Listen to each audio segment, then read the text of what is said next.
hand has it gotten? Have we lost perspective to the point that everyone and everything needs a hashtag in order to have meaning? This weekend, after the horrific killing spree in Santa Barbara, hashtags started popping up as though people wouldn't be able to have an intelligent discussion about mental illness and murder without the neat confines of social networking.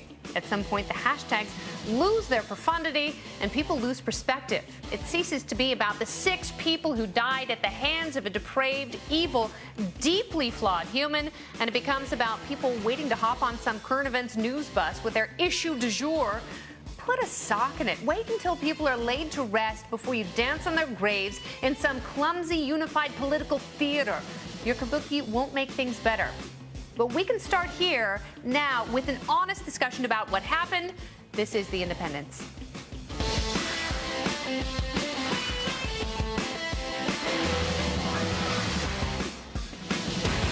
Hi there, I'm Kennedy. Happy post-Memorial Day weekend. Welcome to the show. I'm joined by Reason Magazine editor-in-chief Matt Welch and Kmele Foster from Free Think Media. Together we are The Independence, and we are still trying to piece together exactly what happened in Santa Barbara Friday night as 22-year-old Elliot Rodger slashed and shot 6 people to death in his wildly immature, deeply narcissistic rantings. He was dead set on making the world pay for his shortcomings, but now he's dead and he's taken 6 innocent souls with his. As is part of the process with any type of mass shooting or tragedy, the salivating masses are looking for someone or something to blame. From the NRA to misogynistic movies, everyone has an opinion on what sent the goofy loser over the edge.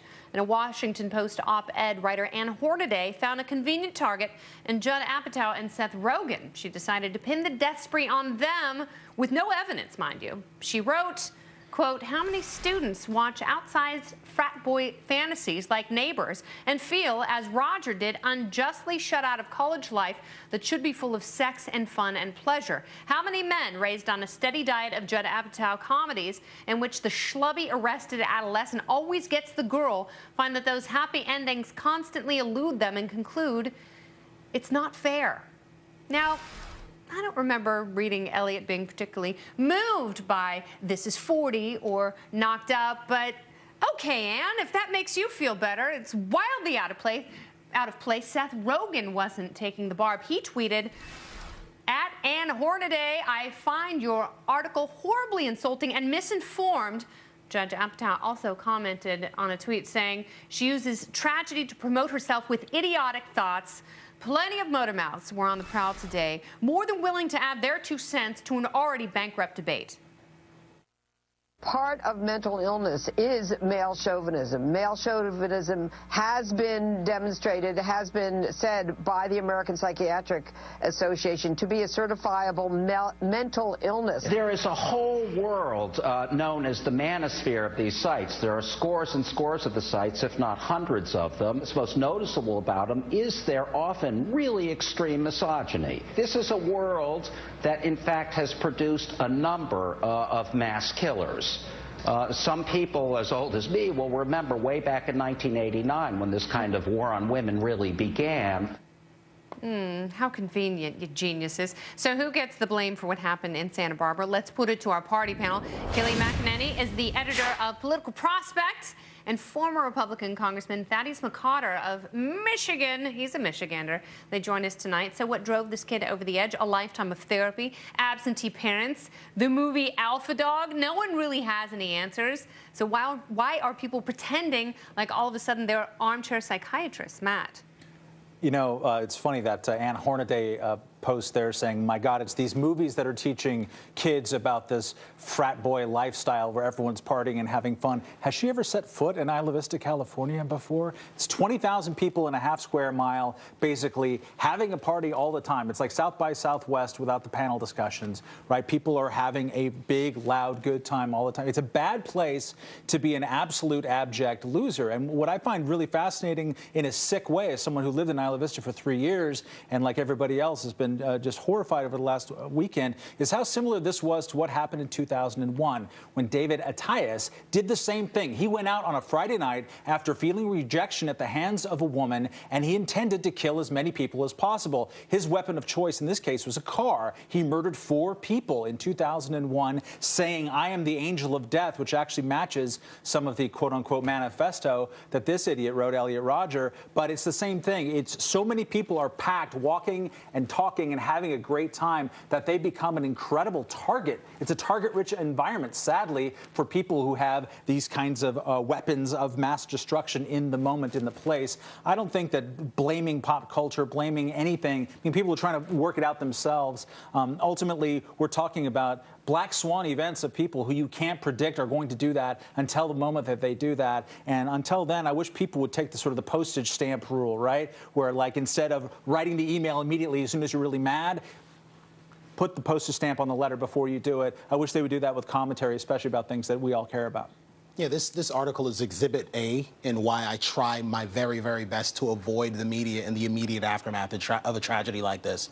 Everyone is grappling with this, trying to understand it, and then there are opportunists like this. And it's difficult to call it anything but that, who go out there and who cast the net very, very widely, who blame their favorite loathed political hobby horse. They try to take advantage of this situation, and it's really distressing and distasteful to see it. It's distasteful for the sake of the families and really for all of the rest of us who are desperately trying to understand why these things happen and how we can avoid them in the future, if there is anything to be learned from it. So are Judd Apatow fans somehow driven over the edge by the message in his movies? Kennedy, no, it never fails with the American left. They see everything, even a tragedy as horrific as this one, through the purview of gender, race, or political party.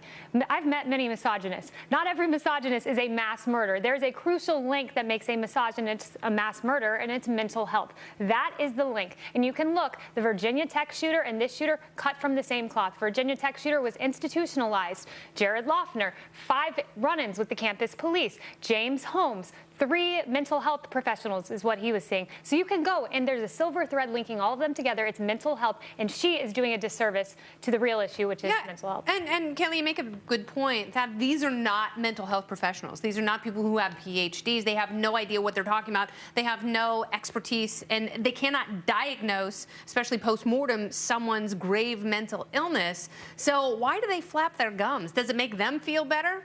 Well, first, Kennedy, as you know, I'm Generation X, so I had Animal House as my formative college experience.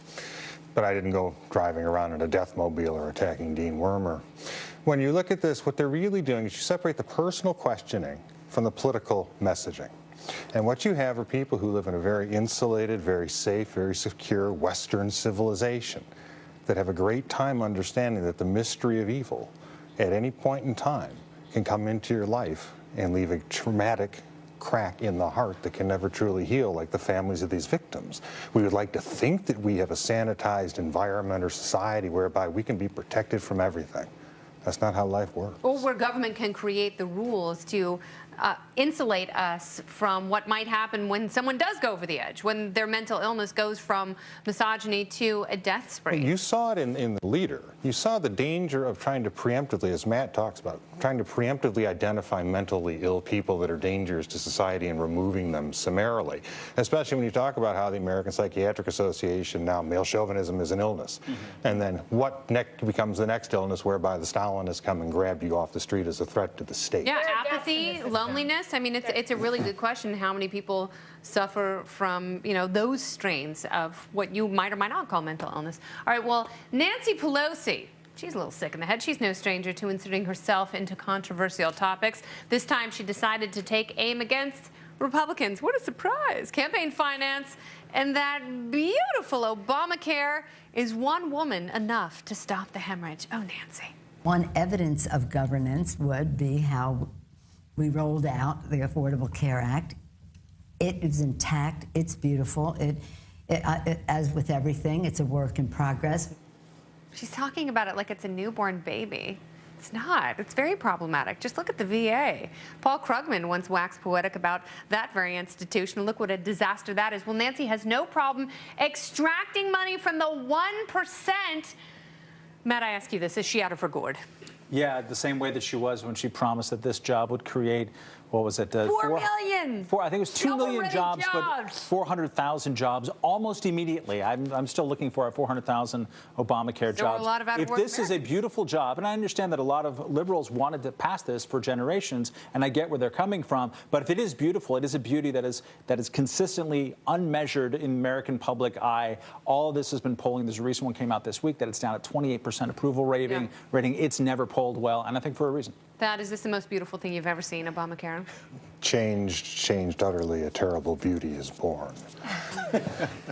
Very beautiful. You use your tongue prettier than a $20 whore. It's almost comical, right? I mean, this is beautiful maybe in the confines of a Harvard faculty lounge, but practicality, it's not quite as beautiful. And rather than judging Speaker Pelosi by her words, let's look at her actions. If she's so fond of Obamacare, hop into the exchanges with the rest of us. Get off your gold-plated congressional health care plan. Yeah, gotta tell you what, Nance. Thank you, Kayleigh, because it sucks. It's not a good program. It's expensive. It's costly. Just ask the people who were being wildly disserved by it. Beautiful indeed. It's been beautiful for you so far? What's that? The ACA? Not so much. No, and certainly not observing it from our vantage point where we have to talk about stories like this on a regular basis. Anyone willing to try and test their gag reflex would be well served to watch the entire interview. It is filled with all sorts of horrible, detestable nonsense where she just kind of is casting stones at horrible Republicans and calling them nasty names while Ezra sits there nodding as she vox-plains the news. What is going on? Yes, the triumvirate of the Republican Party. They're anti-science, they're anti-governance, and they're anti-Pelosi. That is absolutely horrible. Nance, pull your head out of where the sun don't shine. Both parties are to blame, and you certainly are at the fore, raising so much money from wealthy donors for this failed two-party system. Well, Glenn Greenwald, he is ready for perhaps the biggest Snowden revelation yet. Who is the U.S. government really spying on? Are you on the list? He is going to name names, and we'll throw in a few guesses. And coming up next, are we totally off base with our assessment of the Isla Vista tragedy? One writer's contrarian vision on what really went down. Stay with us. Can you get I want to know if you can get to that. I recollect with a mixed emotions all of the time. But you gonna look at the long man beating up the wrong guy. Oh man, wonder if you'll ever know. Guns, misogyny, and a culture on the brink. Who's really at fault in the Santa Barbara death spree? One victim's dad says it's the NRA. Feminists say frat jock movies are to blame. But what does Jacob Sullum say? He's the senior editor at Reason Magazine and Reason.com. Welcome, Jacob. Thank you.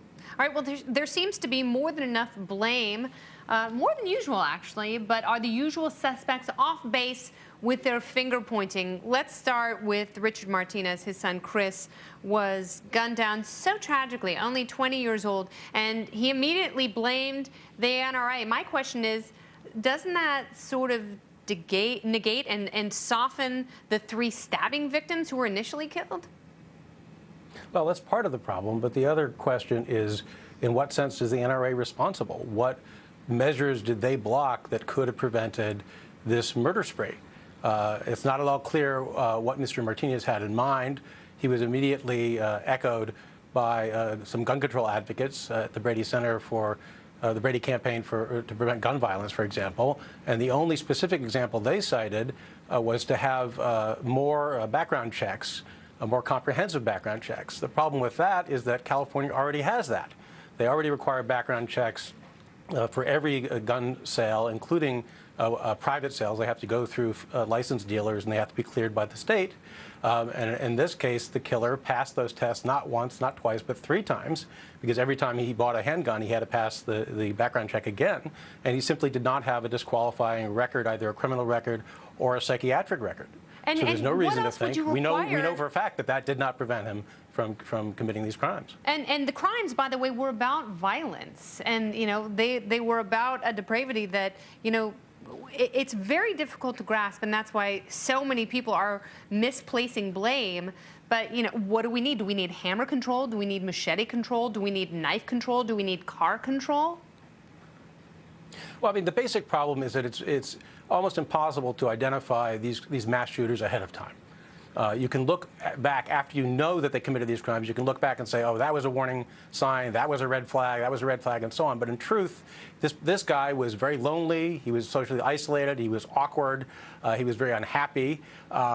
People who knew him knew those things about him. They did not know how angry he was, and they certainly had no clue that he had this homicidal intent. I mean, he had been plotting his revenge against the people that he viewed as his tormentors for years.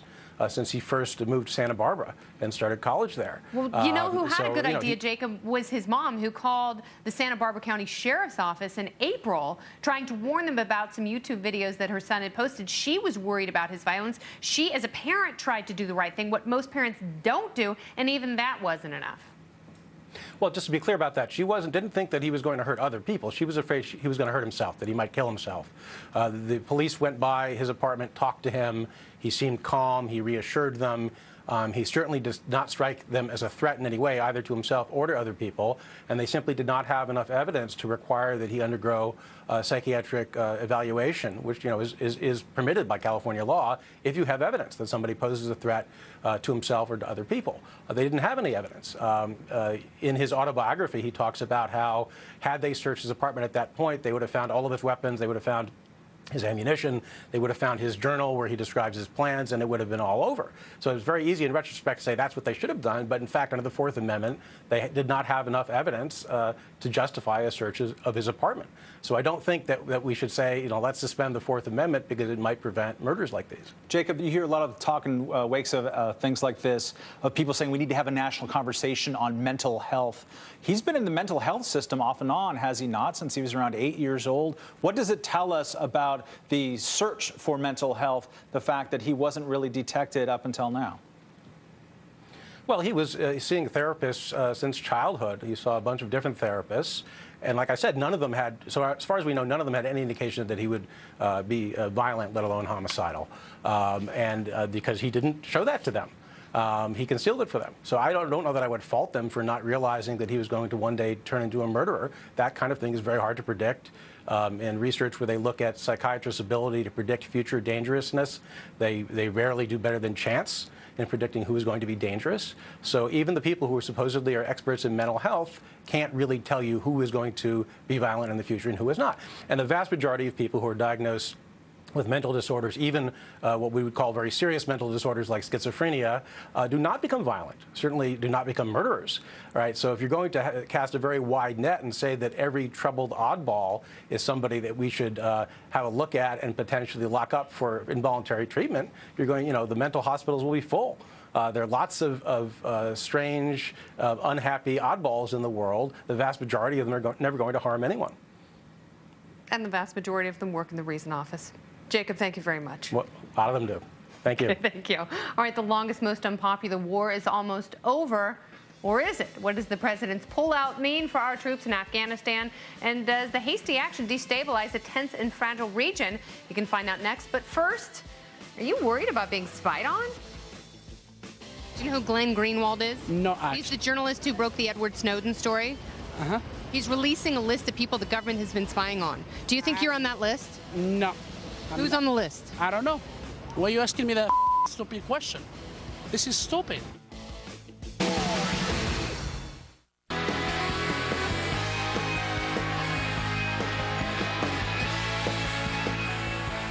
As the president is drowning in yet another scandal, this time it's the VA, just in time for Memorial Day. And now he's pulling troops out of Afghanistan, I almost said a dirty word, in record numbers.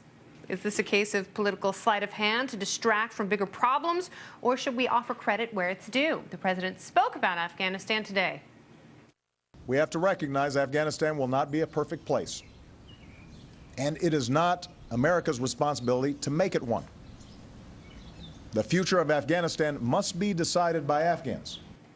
Oh, convenient timing for that florid rhetoric. Former Republican Congressman Thaddeus McCotter is back. Is the war over? Clearly, the war is being wrapped up in the president's mind. The president has made the determination to reduce the troop levels, and he's going to have the timeline not of a tactical decision, but of a political one, namely his exit from office in early January of 2017, and he wants the troops over and gone. And I find it very disappointing, especially as you mentioned, Kennedy, it was Memorial Day, that this president right now is asking our men and women in uniform to risk paying the ultimate sacrifice to, quote, end a war, not to win it, not to help the Afghan people ultimately stay away from the clutches of the Taliban being resurgent, which is what the lesson of Vietnam should have been. We tried the same type of thing. So, look, in fairness to Obama, President Obama, he did not make the decision to go into Afghanistan. He did not make the decision to go into Iraq. He was not there as president during some of the Reconstruction errors that were there. But the question is, this is kind of a half measure, isn't it? And one of the things that I think the American people should be very concerned about is that the military is saying that they had to sell the president on this plan.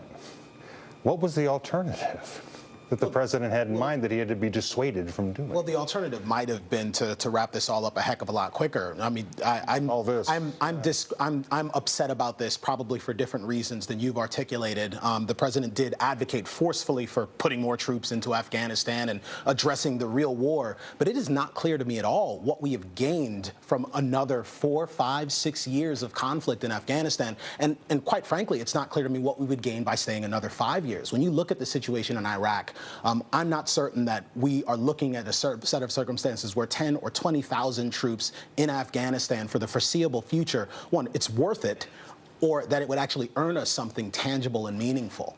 Like, what does success look at? Maybe I can offer a question. Because, look, the failures of the Reconstruction, the failure of the overall strategic planning dates back to the Bush administration.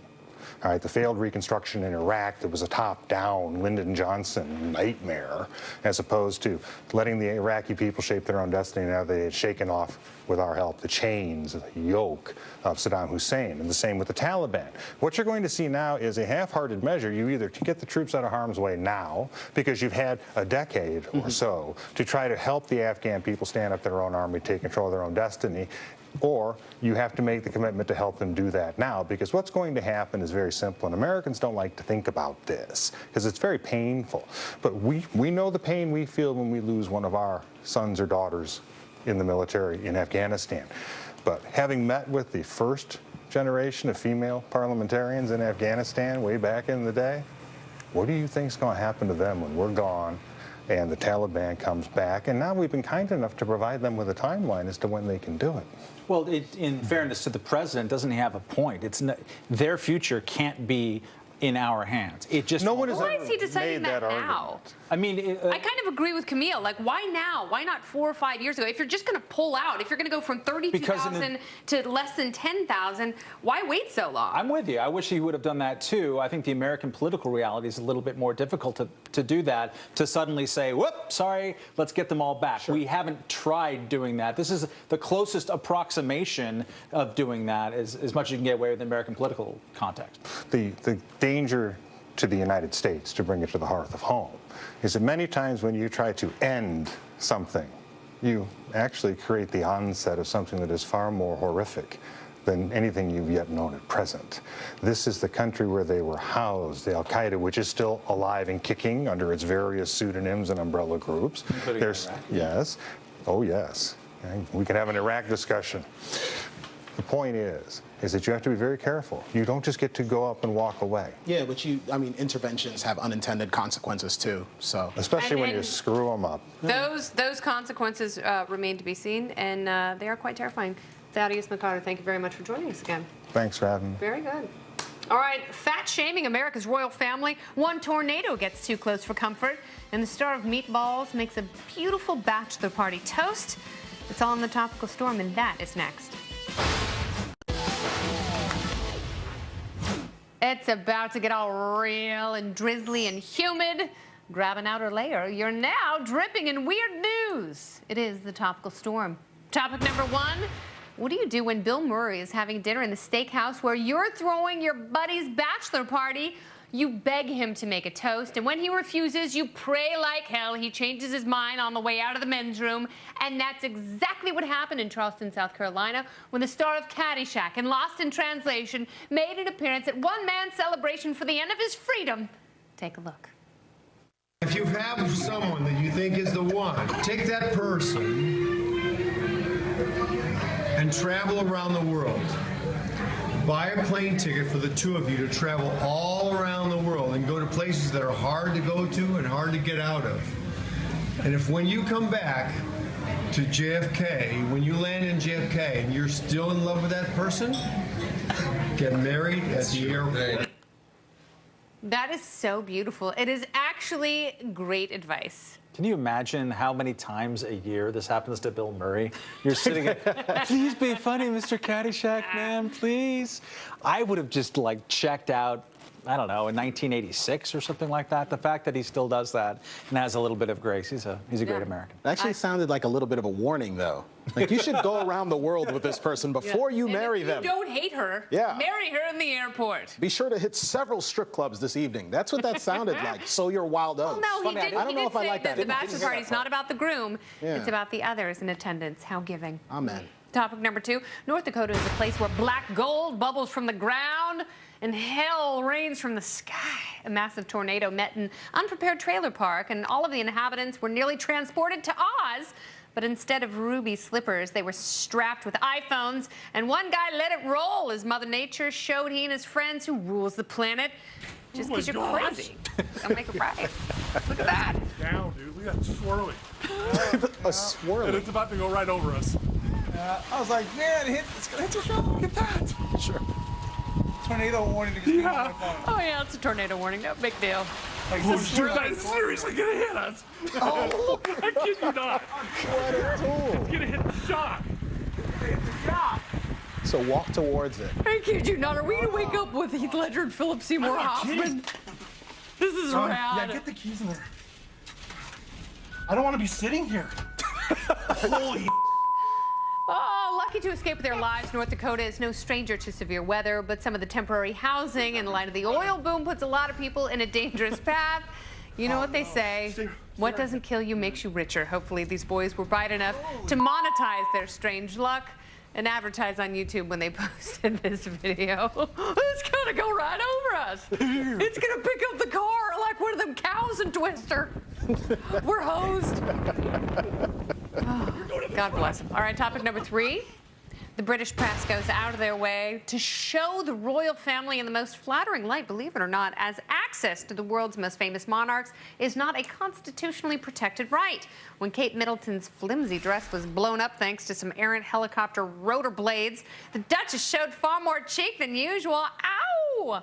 British rags wouldn't touch her hot cross buns, so it set off an international bidding war. You could decide for yourself. She's skinny, but is she packing more attraction than the average Kardashian?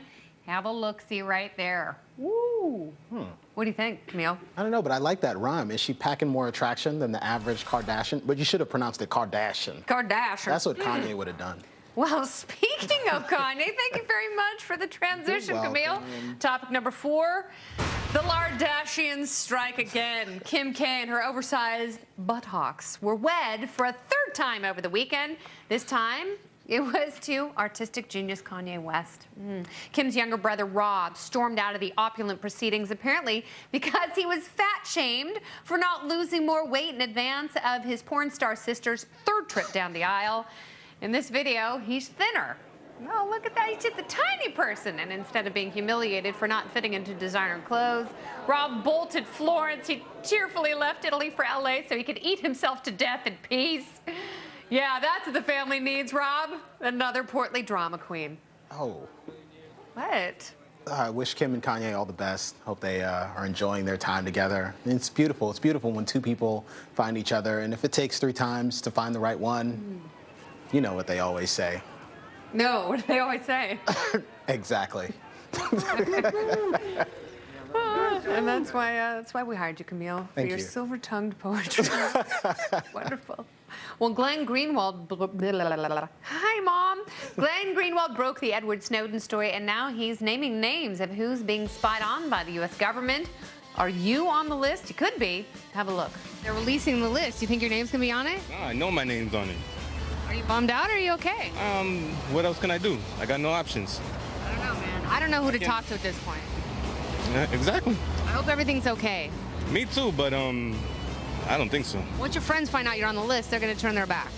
Obviously. It's the list.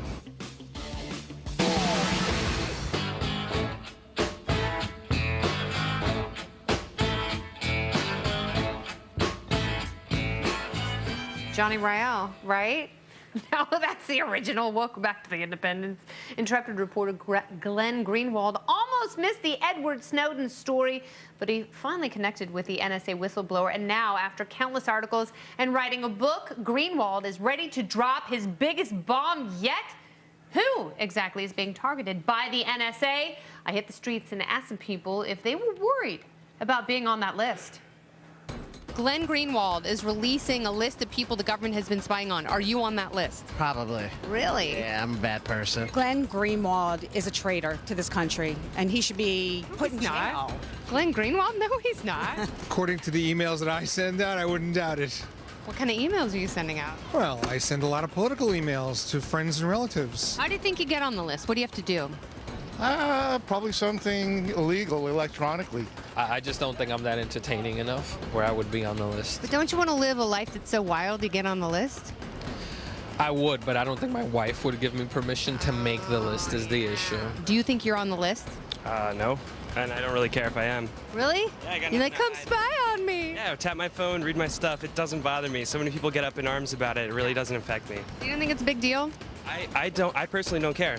I have nothing to hide. What are you going to hear me talking to my grandmother for 4 hours about how to get her email to work? I'm not really... Talk to your grandmother for 4 hours? Sometimes, yeah. You're a good person. I am a good person. That takes a lot of patience. He should work for the NSA if he's got that kind of time on his hands. Well, Kayleigh is back, and joining us now is Dan Germain. He's releasing his debut comedy album on June 10th. It's called Bad at the Good Times. Woot woot! And it is on Special Thing Records. Dan is a special thing. Kayleigh is a very special thing. Are either of you on the list? Thank you. You're on the list. I hope I'm on the list. Yeah. I'm single again. I need to have mystery. I want to have like a badass, like I'm on the NSA list. Yeah. But I don't know what Yeah, baby, I'm dangerous. You might not want to touch me. Or maybe yeah. Dan conveyed to me in the green room that he supports the Sandinista mayor of New York City, so he should be on the list. Wow. I let her know all my leftist views. So you sent all In those the horses green to the room. glue factory? Right, I did. Yeah. I didn't. Yeah. Is he still pissed? Liam Neeson's still pissed about that? Oh, yeah. He's Yeah. taking those horses hostage. Yeah. I think he's put a stop to all that madness.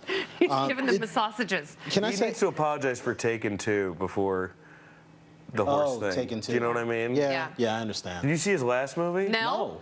Was it Nell? No, it wasn't. It was the one where he's on a plane. Can I blow the ending of the movie? At the end of Sure. Yeah, we endorse teasers here. No, all right. So long as it's not Game of Thrones. The Thrones, whole end then of the someone will movie, get it's the mad. stupidest thing. It's just it's the bad guy is doing it to prove that the TSA isn't good at their job. That's the end of the movie. I love that movie. It was written by a 7th grader, apparently, Yeah. but he's so good that he makes it work. That's how good Liam Neeson is. Like, it was written in crayons, but Liam Neeson makes it work. You know? He's that good. He's that good. Kayleigh, so what do you think is going to be on this list? What are some of the big names you think we'll see? I honestly am disturbed at the list at all. I'm not a Glenn Greenwald fan, and in fact, I agree with the lady you interviewed on the street who said he's a traitor. You think Glenn Greenwald is a traitor? Yeah. Why? For reporting a story? For aiding and abetting someone who stole national intelligence information, put it out there. Did you read his book? His goal Kayleigh. is to dismantle the NSA, which has thwarted 54 terrorist attacks. How did he aid and abet them? By taking the information, selling it, and giving more incentive for Edward Snowden, giving him a platform. That's not aiding and abetting. What he's done is called journalism. Congressman Mike Rogers has suggested that he Congressman Mike Rogers has lied through his teeth on national television. Kayleigh, you're out of your gourd. Like, normally you're so rational and almost libertarian, but you've taken a wrong turn, sister. Except here, because the NSA has thwarted 54 terrorist According to whom? You don't know that. You're making that up. Even the White House doesn't believe that. The Permanent Select Committee on Intelligence that exposed 4 terrorist attacks of the 54. The White House's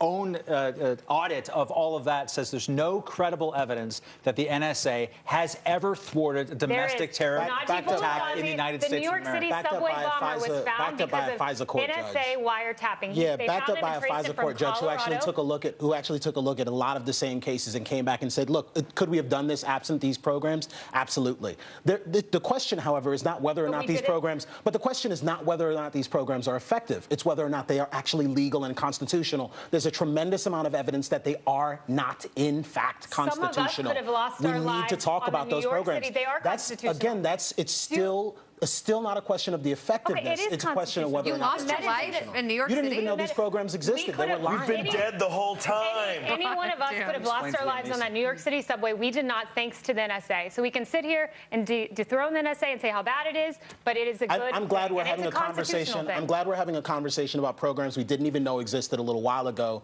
That's a very good thing. And it is Thanks, Glenn constitutional, by the way. Greenwald and Edward Snowden. You're saying that every single program undertaken by the NSA that they have lied about to the public, including Mike Rogers, you're saying all that is a good thing? I'm saying it's a great thing. And the metadata program is constitutional. They're not sitting there reading transcripts of our conversations. They get all of the numbers. I really like you, but you're an insane apologist. They have to go to a FISA court and give reasonable, articulable suspicion for why they want to read the conversation. That lacks transparency.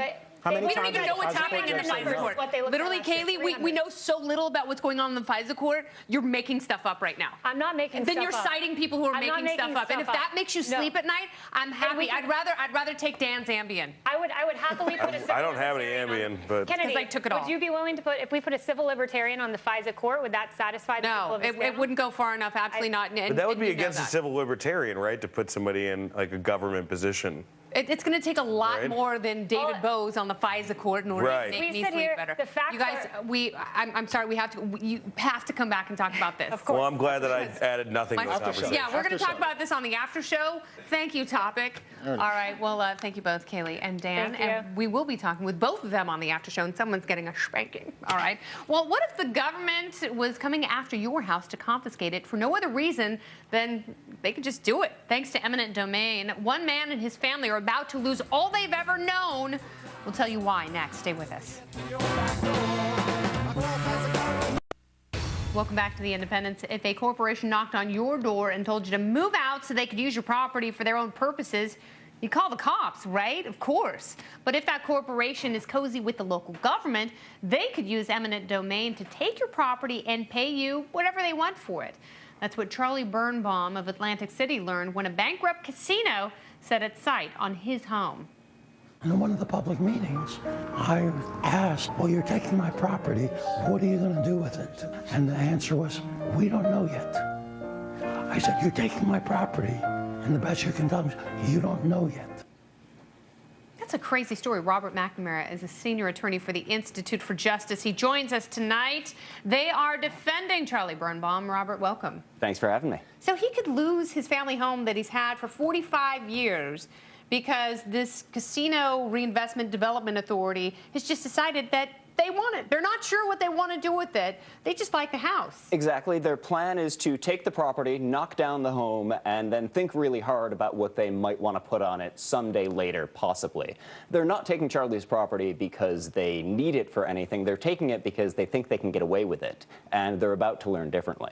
And is this one of the bolder moves in New Jersey in the Atlantic City area, or is it typical of what we've seen in the region? It's all too typical of what we're seeing from this state agency, the Casino Reinvestment Development Authority, which is exactly what it sounds like, and a terrible government entity. It seems to think that it can get away with whatever it wants, and that's because for too long the courts and the legislature have actually been letting it get away with whatever it wants. But both the U.S. and the New Jersey constitutions protect the right to private property. They say you can't take private property just because you suspect you might have a better idea for it later on. At some point in the future. Well, we saw, but in Kelo versus the City of New London, that's what kind of happened, and the Supreme Court validated it when a local city council wanted to give this for a future development that has not taken place since then. So is that not the law of the land? Well, this is actually even worse than Kelo. In Kelo, they at least had a plan. They had a crazy plan that was never going to come to fruition, but they had a plan, and they said, let us take this property so we can put our plan into action. Here, they're saying, let us take this property, and we promise we're going to come up with a plan. Their position is we'd rather this land be vacant and ours rather than useful in Charlie's. That's even a step worse than what the government was trying to do. But in a few seconds here, the few we have remaining, how do you properly use eminent domain? Because every story I hear about eminent domain sounds like this. Eminent domain is supposed to be for public uses. You can build roads and schools, and even then it's supposed to be used sparingly. Courts have called it the despotic power. You're not supposed to use eminent domain unless it's an absolute last resort. And unfortunately, courts across the country, like in the Kelo case, have signed off on abuse after abuse that has nothing to do with public use and everything to do with private gain. And they feel like the Supreme Court has rubber stamped it and they'll just take whatever they want, consequences be damned. Exactly. Their position is like like a fourth grader who knows that no one's going to be checking his homework. Suddenly, the homework doesn't get done quite as well. Well, Robert, thank you very much. Keep us informed on this case, please. Thanks for having me. And our thoughts are with Charlie Birnbaum. Keep your house, Charlie. We're fighting with you, buddy. All right, well, Kmele Foster is all fired up about a new article that makes the case for racial reparations. Keeping it Kmele is next. Stay with us.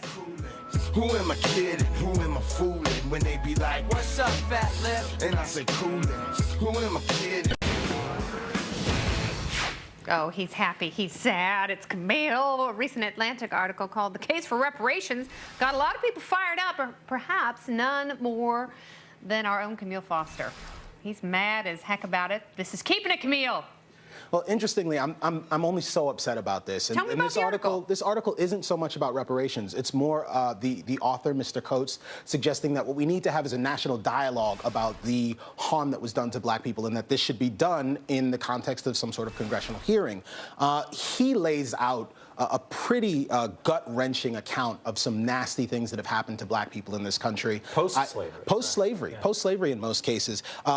When you read it, it is difficult not to be affected by it. The difference, however, between the two of us is a difference of perspective. I inherit a perspective from Mr. Milton Friedman. When I look at the world around us and when I look at the broad sweep of history, I get that most people have been subjected to subjugation. Most people haven't been freed. And slavery is not a unique aberration. It is pretty much the norm for most people. So the question we have to ask ourselves when we look at these historic injustices, where it's not easy to figure out how to remunerate people for what has happened to their ancestors, is what can we do to really honor the loss and the legacy there? And I think part of what we can do is defend freedom. It's to recognize that a lot of time those historic tragedies have actually been carried out by government. And by defending limited government, we can actually broadly apply that to everyone. And that is a glorious and wonderful thing. So there's something to be gained from this, and it's not necessarily about whether or not we should give $30,000 to black folk. Well, I think that is a beautiful ideology, and it has a practical application. Thank you very much, Kmele. You're welcome. And thank you so much for watching tonight. I want you to get ready for a big Independence this Friday. It's our first ever audience show. You could be in the audience. We're gathering a crowd of college kids right here, graduates. We're going to talk about life after school. Welcome to the Real World, a graduation guide. It's this Friday at 9 and midnight on the Fox Business Network. Go to our webpage now for Independence After Hours, foxbusiness.com/theindependence. For Matt and Kmele and Kennedy, good night.